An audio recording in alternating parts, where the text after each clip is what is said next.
You are listening to Jenny Clark on Awakened Souls.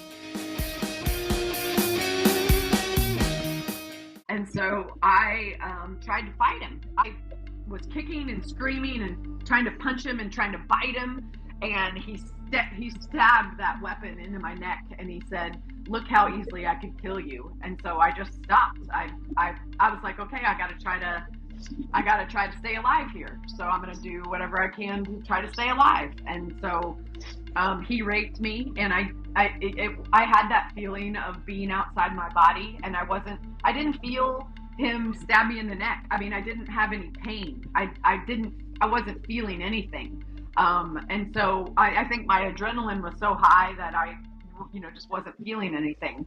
And so when he raped me, there were actually 2 trains went by during the sexual assault. At the Awakened Souls podcast, we share inspiring stories that stir the soul, heal the spirit, and illuminate the path through darkness. Today, we speak with Holly K. Dunn, the sole survivor of the notorious railroad killer angel Maturino Resendiz. In her powerful memoir, Soul Survivor, the inspiring true story of coming face to face with the infamous railroad killer, Holly recounts her harrowing survival of a brutal attack in 1997 and her journey of healing. As a motivational speaker and co-founder of Holly's House, a haven for victims of intimate crimes in Evansville, Indiana, she transforms her pain into purpose, advocating for survivors and promoting awareness. Holly also speaks at schools, women's events, and judicial panels and has conducted training sessions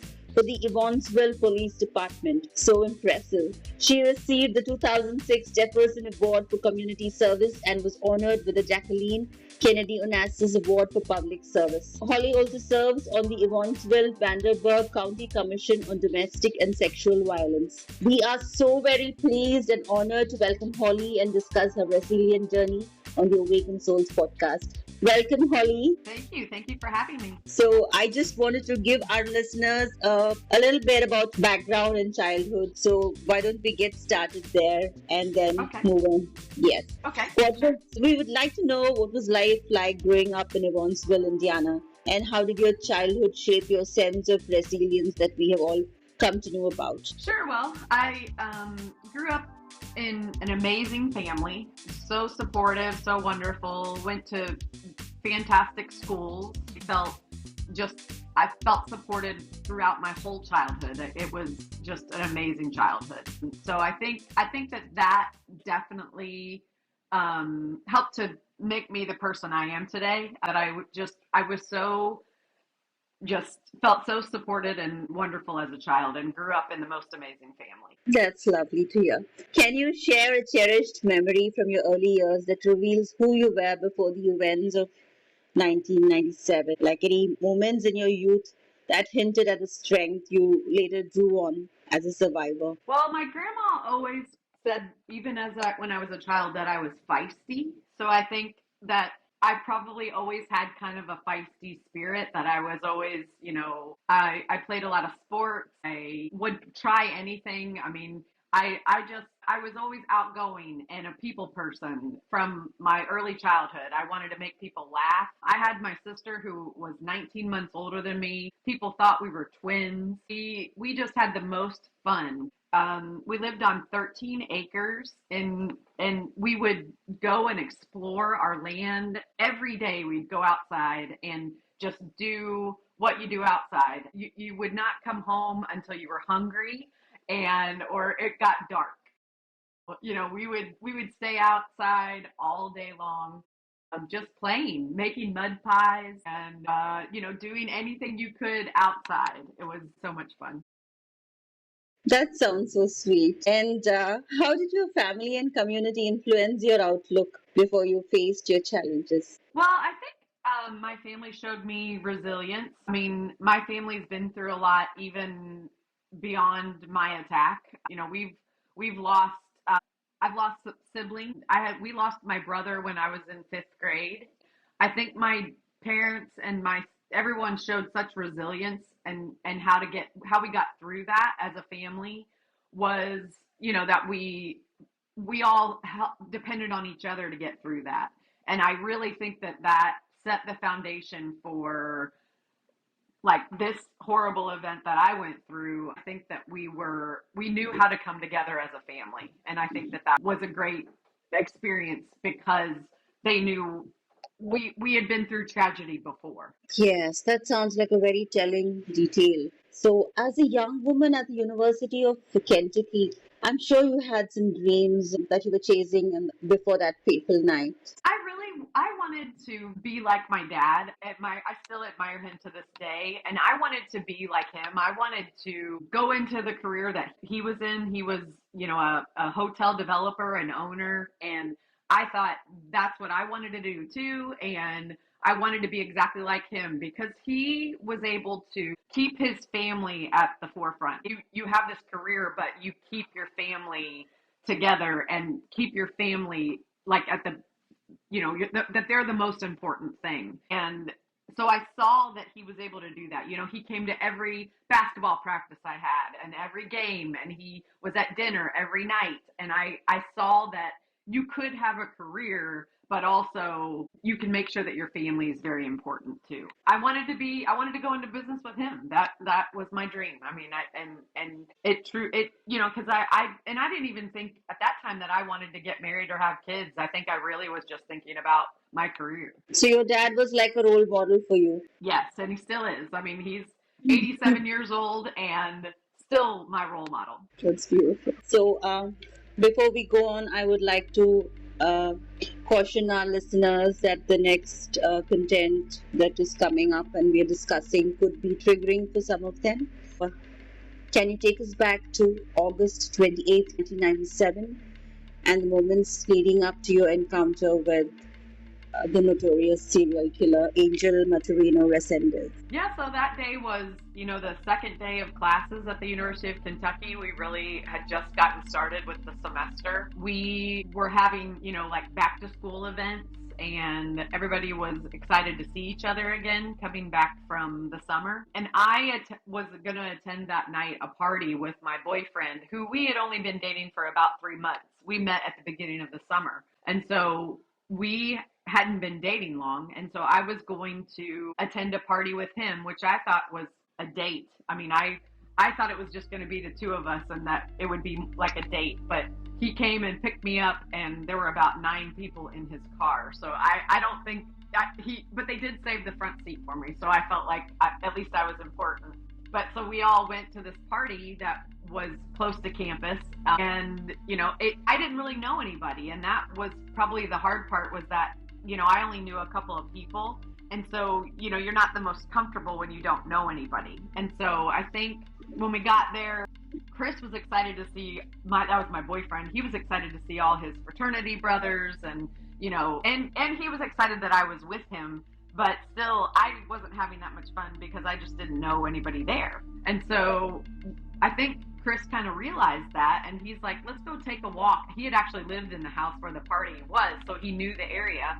And he said, let's go take a walk, and we can go to the railroad tracks and, just take a walk, take a couple of beers with us in this backpack, and we'll just go see what it's like out there. And I was like, okay, because I just wanted alone time with him. And so we went and did that, and it was, we went to go take a walk, and then 2 of his fraternity brothers were like, hey, we'll go with you. And I was like, man, like, why are you going with us? Because I just wanted alone time with Chris. They went with us, and so we went to take a walk, and we went to the railroad tracks, and I had done it when I was a kid, that I put like pennies and quarters on the railroad tracks, some of the coins of the money. And so you'd put them on the railroad tracks, and then when trains would go over them, it would flatten them. And so we found a couple of coins, and we were going to put them on the railroad track, but we were waiting for a train to come by. And I'm not sure how long we waited, but it's kind of, what's more boring than a party that is kind of boring is waiting for a train. So we were not having the most fun. And I think Chris and I were kind of being lovey-dovey. I think we kind of gave the fraternity brothers the hint that we wanted to be alone.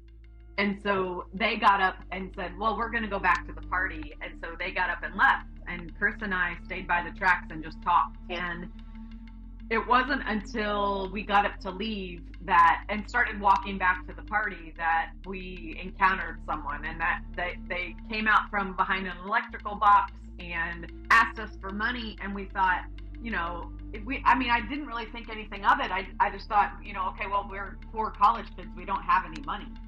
And I noticed that Chris seemed to be uncomfortable the whole time. And so I wasn't really sure what this person really wanted.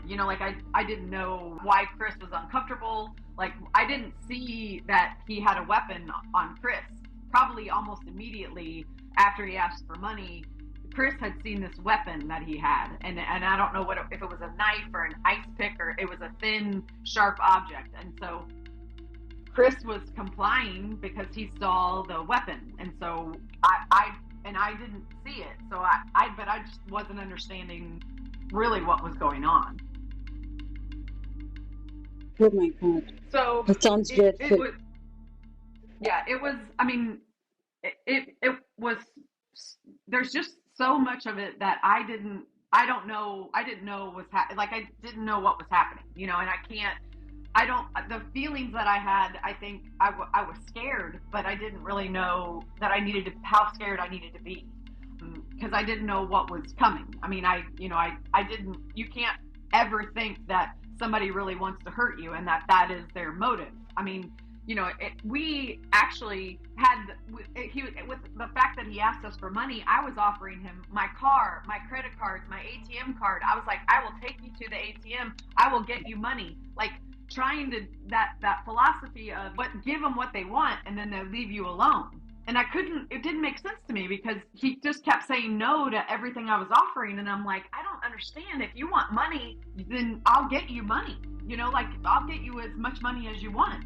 And so just the fact that I wasn't understanding why money wasn't what he wanted. I didn't understand what he wanted. That feeling, I can't explain it.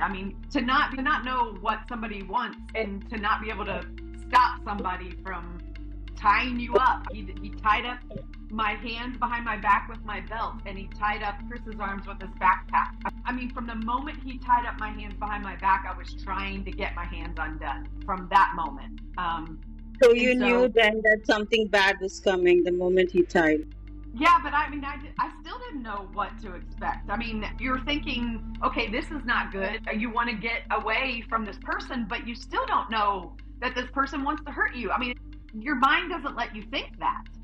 Yes. And so I know that I need to get my hands untied, but I still don't know what's happening. And so I saw that he pulled Chris by his shirt into to the debris, the grass beside the tracks. And it was on some rocks and across the railroad tracks. And I saw it was painful because Chris was on his knees and he was pulling him. And so I just kind of followed them to where he was taking Chris, because there was no way I was going to leave Chris there, right? So, if we were going to get away, it was going to be both of us that we were going to get away, right?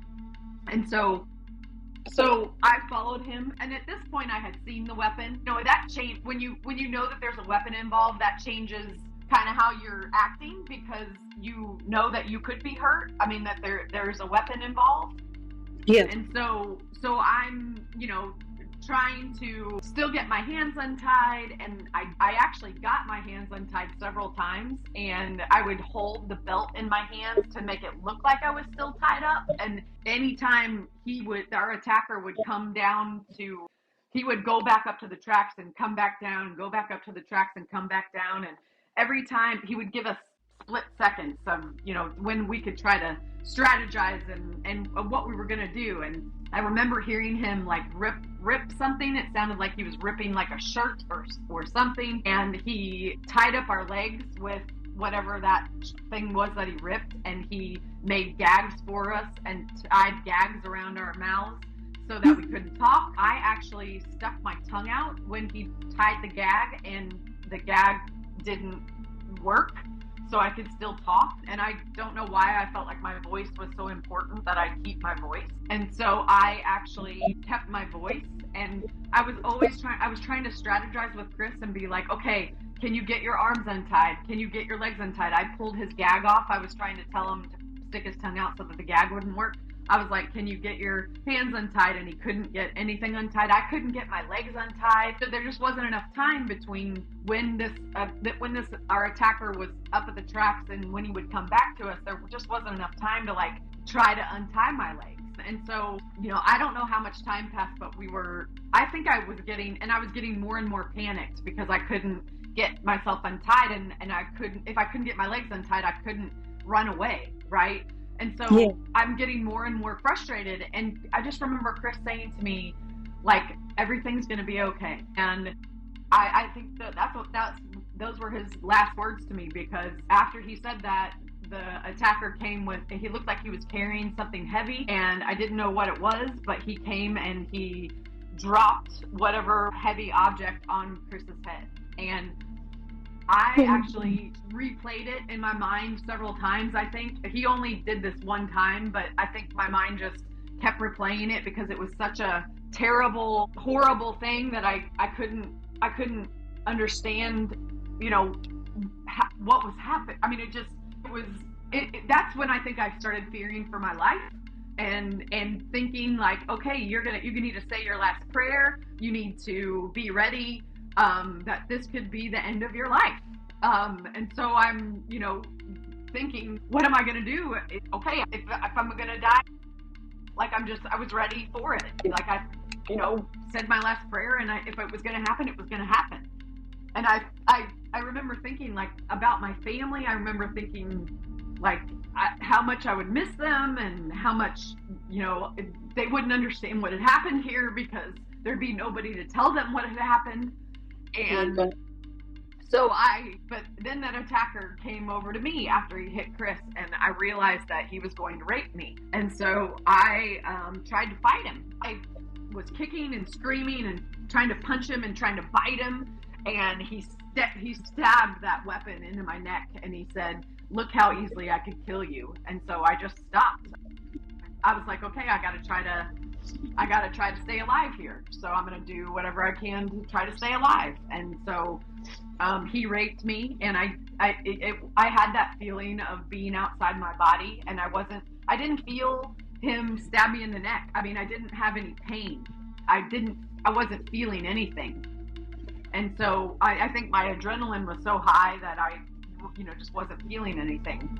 And so when he raped me, there were actually 2 trains went by during the sexual assault, and I tried to help hide him. When the trains went by, I was trying to help make him think that I was helping him, right? And I remember talking to him, and I told him my name, and it was a fake name, but I told him a fake name, and I told him that I wouldn't turn him in, that if he let me go, I wouldn't turn him in. And I was telling him all these things, but at the same time I'm telling him these things, I'm thinking, I'm going to look at every wrinkle on your face. I'm going to look at every tattoo you have. Your face is going to be burned into my mind, because if I make it through this, I will get you someday. And I remember thinking that, like, if you do let me live, I will get you someday. And so I thought that I had convinced him that he wouldn't hurt me. I actually thought that he was going to let me go. And I don't remember being hit, he didn't hit me with what he hit Chris with. He hit me with some kind of board. They never found what he hit me with, but he hit me 5 or 6 times in my face. And I think I put my hand up to block it. And then he hit me 5 or 6 times in the back of my head. I think I turned over, and he started hitting me in the back of my head. And I think he thought he had killed me. I think I passed out. I think he knocked me unconscious, but he didn't kill me. I mean, I was alive. I remember thinking like, yeah, I'm hurt, but I will get you someday because I'm still alive. And I remember thinking like, thank you for leaving me alive, because I'll be able to get you someday. And I don't know how long I laid there unconscious. I do remember him taking one of my rings and an earring. I think he did that maybe after he hit me. I'm not sure if he did it before or after, but he did take something like it was insignificant. It wasn't an expensive item at all. But then I don't know how long I laid there before I got up to get help. And I know that we got up to go back to the party around midnight, And I walked to a house that was about 500 yards from where the attack had happened, and got help, and they called 911. And that, It was not that far away at all. no, it was only, about 500 yards away. We were in the city. I mean, it happened in the middle of the city. It wasn't like we were out in the middle of nowhere. It was in the city. I mean, we had houses that were close by, but the thing about where we were, that we were most close to like this warehouse. I mean, Yeah. the closest thing that was near us was a warehouse, so there wouldn't have been anyone there. But I did walk to get help, and that person called 911, and the call was made at like 2:46 a.m. So there's like a 2-hour and 45-minute span of when the attack started to happen and then when the 911 call was made. And I don't know how long I laid there unconscious before I got up to get help. And I was rushed to the hospital, and I knew that Chris had died. I actually had asked our attacker to go turn Chris's head to the side after he hit him, because I didn't want him to choke on his own blood. And he actually went over and did it. Went over to him, and he said, "Don't worry about him, he's gone." And so, I knew that Chris had died. I don't think I didn't think he made it. I don't think I didn't have any hope that he was alive. And I was rushed to the hospital, and that really was when I began my healing. I just cannot imagine how unimaginable the fear was when you went through all that. And it's so unspeakable, such things. I mean, it's the horror of a human being doing that to another human being. It's unfathomable. Yeah, it's, you don't, and I still believe that most people are good. Most people are good people. Like, you don't encounter these evil, terrible people very many times in your life. And I hope that most people never encounter them. That's my hope, is that nobody encounters these people that are terrible and just evil people, are, stay to themselves, and that they don't hurt other people. Like, that's my greatest wish. Obviously, undoubtedly, not many could have survived. In fact, I don't think anybody could have survived what you did, Holly. So I really admire you for your courage. Oh, thank you. Yes. What was it like waking up to the reality of surviving when Chris did not, and how did you handle the aftermath after that? Well, it was really hard. I mean, I was in the hospital for 5 days. I had a broken jaw, a broken eye socket, and then I had staples put in my head where he had hit me in the back of my head. I had a rape kit done, so they collected DNA from that rape kit, and I knew that someday we would get this person. I believed that even in the hospital, like giving my deposition to police officers, I thought, we will get this person someday. And the one thing I remember kind of choosing in the hospital, I remember thinking, like, okay, Holly, it's okay, you could crawl into a hole and not come out again, and it would be okay. Like, you've been through this horrible experience. But then I was like, no, but really, I want to do something. I want to do something. And doing something, making that choice in the hospital wasn't that waking up each day and just breathing was a chore, at that point. So, I just was I was focused on what I could focus on when I could focus on it. Like, I knew, okay, Holly, you're, and I felt terrible for Chris's family, and I had such survivor's guilt. But I knew I couldn't work through that. I had to heal physically first. And so my mind let me do these things and let me kind of compartmentalize, okay, you can deal with this right now. And so I had to deal with, recovering physically, and then, deal with Chris dying, and deal with the rape. And I had to deal with each thing separately, because I couldn't deal with them all at the same time. It would have been too overwhelming. And so I don't know why my mind let me do that. I think it was because I had such a great support system, and I had so many people praying for me and supporting me. And nobody ever said to me, well, what were you wearing that night? The things that people say to rape victims is atrocious. Nobody said to me, this happened, because of something you did. And so, I felt supported all the time. I think because of the severity of what happened, everybody was so supportive and so wonderful. And that, I think, helped me in my healing. I'm sure it did. And what a brave woman you are, Holly. Oh, thank you. Thank you. Sure. What I figured out was that talking about it really, because I realized how healing it was, because it gave me control over my story and nobody else had the control over my story. And so I started to realize that by talking, and I didn't really understand that until a couple of years later, but by talking about it, and I would talk about it with my friends, my family, whoever I could talk to, right? But it was healing Yes. for me to talk about it. And so then I started to realize that when I spoke to other people, that if it gave them any kind of inspiration or helped them talk about something that happened to them, like what a gift. Like, it was me helping other people while they're helping me heal. And I'm like, how amazing is that? And I started to realize how much it was helping other people and helping me as well. And so I would tell anybody that would listen. I wanted to talk about it because it was, creating awareness, and it was, helping other people. And I was like, what an amazing gift. This is why I survived. This is why I lived through this horrible experience, because I'm supposed to be helping other people. And so that's, I focused on that. And I think focusing on that and staying focused on that has been that's how I can talk today.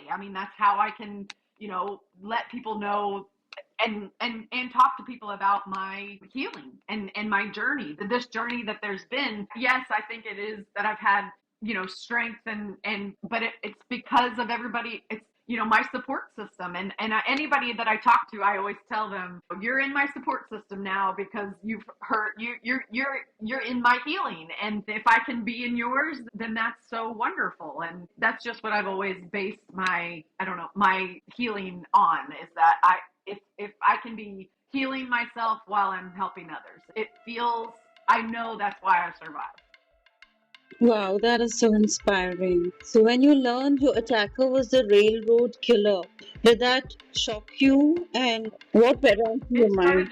Yeah, I think it shocked me that when we figured out who had done this, they already knew that he had killed two more, or at least two more people. And so I didn't like that the victim list was growing, right? I didn't want more people to be hurt. I started to feel that survivor's guilt every time that there were more victims. And so once they figured out who it was, there was DNA in my case. So I never had to do a lineup. I never had to pick him out, So I was thankful for that, because I didn't have to do that. But yeah, I got really scared as more and more people were dying, more and more people were being hurt by this same person. I knew that I had never released my name, but it still felt like he would come back and get me, because I was the only one that he had left alive, And he was getting more and more violent as time went on. It's like he was saying to me, I left somebody alive. I'm not going to let that happen again. So,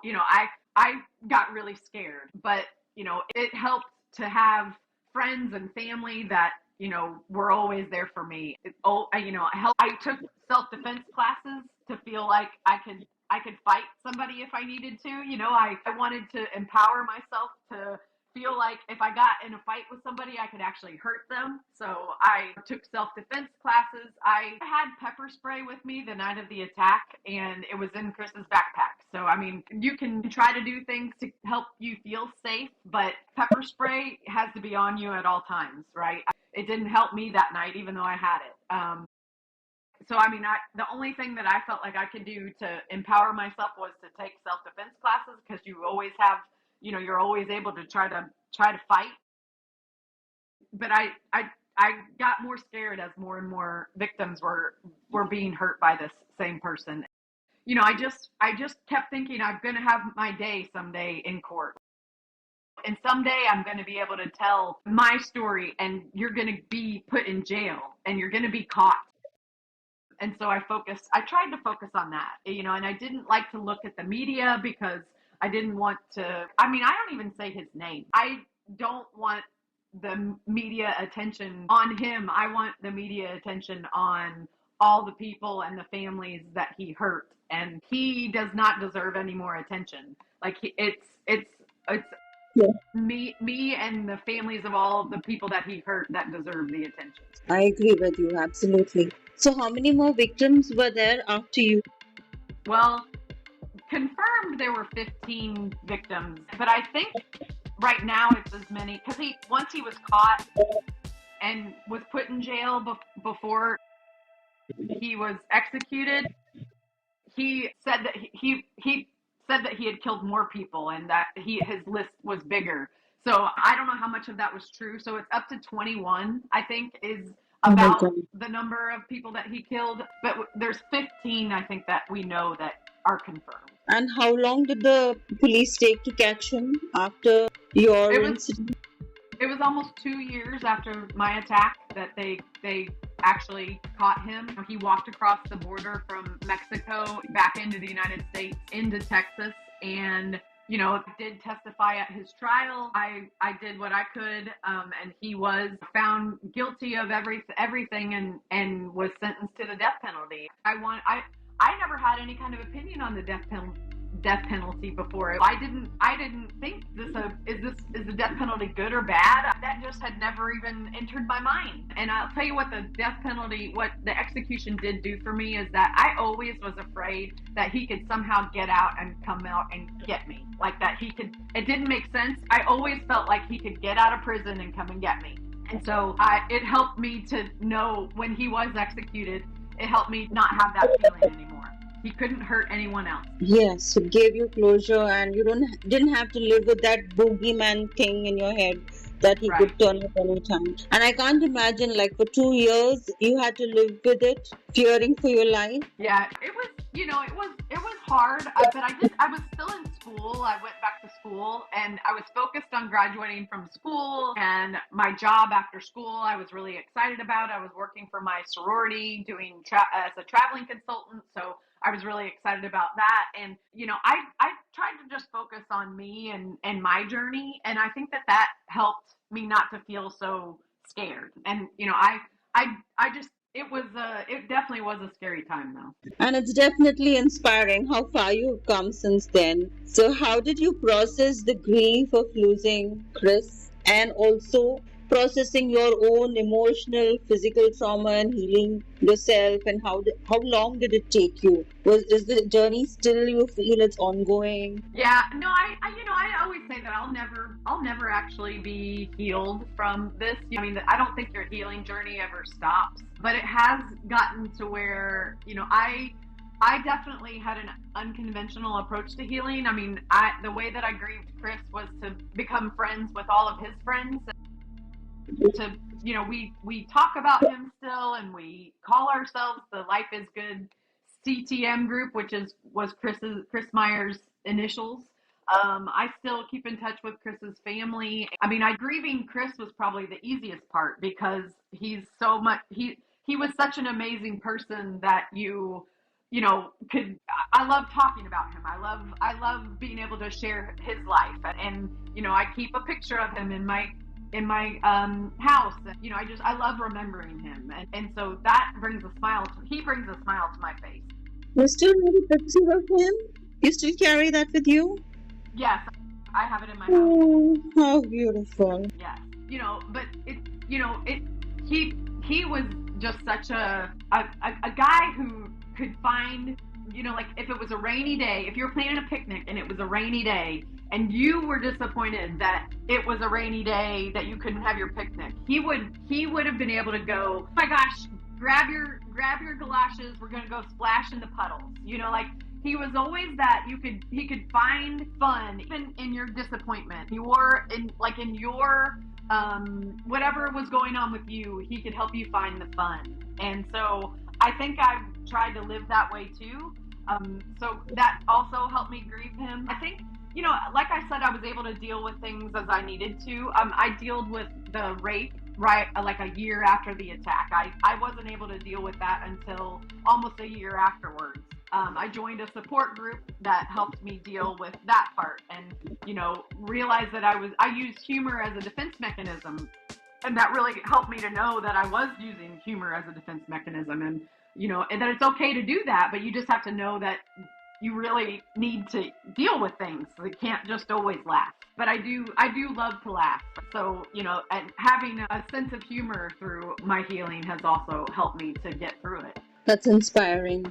So, in writing Soul Survivor, what memory was the toughest to revisit? And did writing help you heal? Oh, definitely. Writing my book was a big part of my healing. I had wanted to write a book for a long time. But, I don't know if there was a part that was the hardest. It was great to have a co-writer who helped me to write it because she really kept me on a timeline. I think that I probably would have quit at some point had she not been there to kind of push me, because of how hard it was, just recalling the details and recalling everything. And we had to interview 16 people to write my book because years had passed when we wrote the book. And so there was a lot that we didn't remember, and we needed others to kind of help us piece together the story. So it was all a little difficult. I was also pregnant with my second son while I was writing the book. So I could focus on that and focus on the good things that were in my life.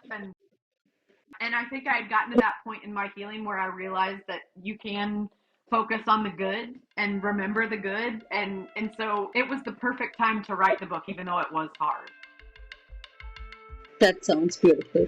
So, what inspired you to co-found Holly's House? And can you share with our listeners a little bit about your advocacy through this? Sure. Holly's House really was the idea of an Evansville Police officer that he wanted to create an advocacy center in Evansville. And I had gotten to the point in my speaking where I was talking to any group that would listen. And so I was, I was working for my dad, but I was going out and doing all this speaking that I could. And so I would go to these events when I would speak, and they'd be like, "This is so inspiring. Like, how can we help you?" And I'm like, "I don't know. Maybe I need to start a foundation, or do I need to get with an organization to raise money for?" I was trying to think, how can people help me in helping others, right? And so just at that time when I'm thinking, what do I need to be a part of? I get this phone call from a police officer who's like, "We want to start an advocacy center in Evansville, and we want to name it after you." And I'm like, "My gosh, amazing. I would love for that to happen, but I need to be part of it. I want to help. I want to be a part of it." And so, we decided at that point that I would be the co-founder and we would do this together, because we were on, the first thing he did was make the phone call to me. And I was like, this is meant to be. This is exactly coming at a time when I'm looking for something to support. And so I was like, this is it. And it's become this amazing organization that, helps victims and helps intimate crime victims and supports victims and tries to prevent the crimes from happening. And it's just so amazing that I can even be a part of it. But it really was the idea of that police officer. And so, it just came at the exact moment when I wanted to be helping people and didn't know how to do it. And that's how Holly's House came about. It's so amazing how you've turned your pain into purpose, Holly, and you're carrying your light and cut it in such a powerful way. Could you share a story of someone from your advocacy? Obviously anonymous, you can keep it anonymous. Yeah, well, I'll tell. We opened the doors in 2008, and September 2nd, 2008. And I remember the day that we opened the doors, we didn't even have all of our processes in place yet, but we had a domestic violence victim walk in the front doors like that morning that we opened. And she was like, "I heard about you on the news. I didn't know where else to go." And we were like, "You're in the right place." We were like, "We don't even know what we need to do, but you're in the right place. We'll help you however we can." And it was like the most amazing thing to be like, "Oh my gosh," the day the doors open and we have a domestic violence victim walk in to get help. And I was like, this is exactly, we're doing what we're supposed to be doing. Like, this is exactly who we want to help.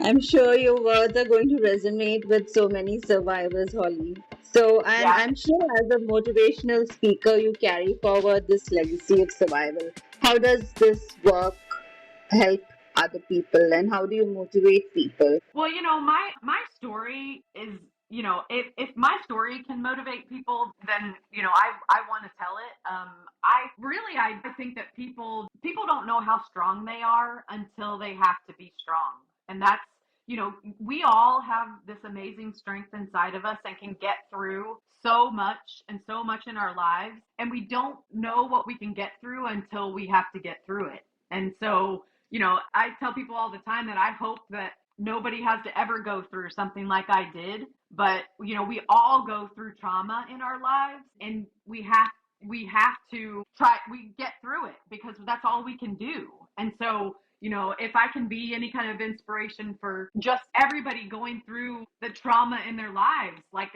we all have to go through that. And so if I can help inspire them, then I'll do that, because that's what I hope it does. Because it's not just, and my story isn't, yes, my story was this horrible day and this horrible story, but everybody else has a story too. And so it's not just about always talking too, it's about listening and, knowing that everybody's story is important, and it's important, especially to get it outside of you, because talking about it is so healing. And so I always encourage people to get whatever that trauma is, even if it's not, it may not be the severity of what I went through, but it's trauma to you. So, I mean, I believe that we can get through anything. We just have to know, we have these times in our lives that teach us how to get through them. And hopefully they're positive coping skills and things that we can do to get through all the hard times in our life.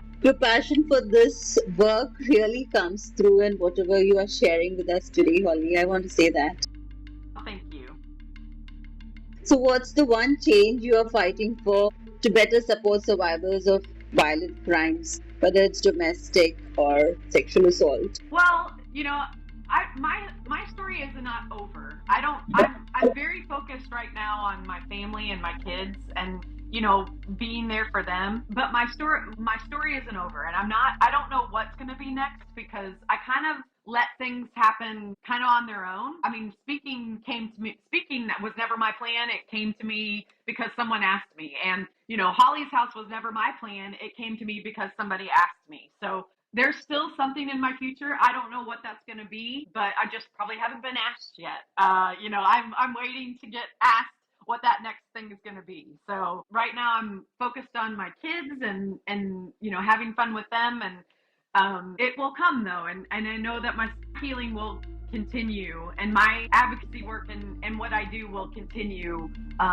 in the future. So I'll keep waiting for what the next thing's going to be. So you did find love in your life, and you did find a life partner. Could you share a little bit about your family and your kids, if you don't mind? I think what was easier for me was that my attacker in that situation was horrible, right? But I could find a good person and have an intimate relationship with a good person, because I knew what a bad, like that was an evil person, right? It was easy for me to disconnect the two. I think that when that gets hard is when it's someone that you love that's hurting you, right? And so that's when that all gets muddled together and much more confusing. I did find my husband. We worked together at an outdoor store, and we met at the University of Kentucky. He's been with me since I was 20. I mean, I met him when I was 20. I met him 3 months after the attack. He's been with me in my healing through almost all of it. And so, he's been there and been a part of it all. And my kids, I have two miracle sons that, were hard fought for. I suffered from fertility issues. And so my kids were hard fought for. And, they are just absolute treasures in my life. My oldest son, actually, his middle name is Christopher, after Chris Meyer that was killed in the attack. My boyfriend, his middle name is Christopher. And, they are just the best things I've done in my life so far. My husband and my kids are definitely the best things I've done so far. Thank you for sharing that, Holly. If you could speak to your younger self that night, that horrific night, in 1997. What would you say to give her hope? Well, I would definitely say that you can get through anything. You're going to be tested and tested and tested, and you can get through anything. And just know that I mean, I don't. The one thing I would like to change about my attack is that Chris is still alive, and that all the people that our attacker hurt were still alive. I wish that. But if this hadn't happened, my whole life, like my purpose, I don't know if I ever would have found it, right? I don't know if I ever would be as fulfilled as I am in my life right now had this not happened. So, I would love it to not happen, but I'm very thankful that I've been able to find my life's purpose because this did happen. And so, I just would have Chris and all of the victims of our attacker would still be in the world and still be around. And I do wish that it had never happened, but then I've been able to find my life's work because of it. And we are grateful for having you with us, Holly. Thank you so much. I just want to ask you one last question. Sure. What are your next steps going to be like? And do you have anything to share with our listeners or people who have survived a sexual assault like you have? I mean, I really encourage anyone that's been through sexual assault to talk about it. I mean, you don't even have to talk about it. You just have to get it outside of yourself somehow. So it's, it could be if you are an artist, it could be in some art. It could be that you write a song, or you write in a journal, or you talk to somebody, or you go out and do speaking like I did. You just have to get that story outside of you somehow. And I really believe that holds power in people, in victims, and in helping them become survivors. And so, my next steps, I think, will be to just I'll talk when I'm not necessarily like seeking out speaking engagements, but I'm going to keep talking and doing speaking engagements when people ask me. I'm going to focus on what that next step's going to be. I don't know. I'm just going to keep on living and keep on being appreciative of my second chance at life and live that way. I want people to be proud of me. You have been so inspiring to listen to, Holly, and I'm sure your message is very hopeful to survivors because you've honored us by being here and sharing your courageous story, and it leaves us with hope, and it's so inspiring to hear. So I want to thank you, Holly, for sharing your brave story of survival, healing, and your unshakable courage, and telling us the most unspeakable parts of your story. Your journey inspires us to find strength in ourselves and in our deepest pain. Your work gives us voice and hope to survivors. So for listeners, please explore Holly's memoir, her writings, and support Holly's house. You can follow her links in our show notes and help her continue this mission of healing. Thank you so much, Holly, for joining us on the Awakened Souls podcast. Thank you for having me. Namaste.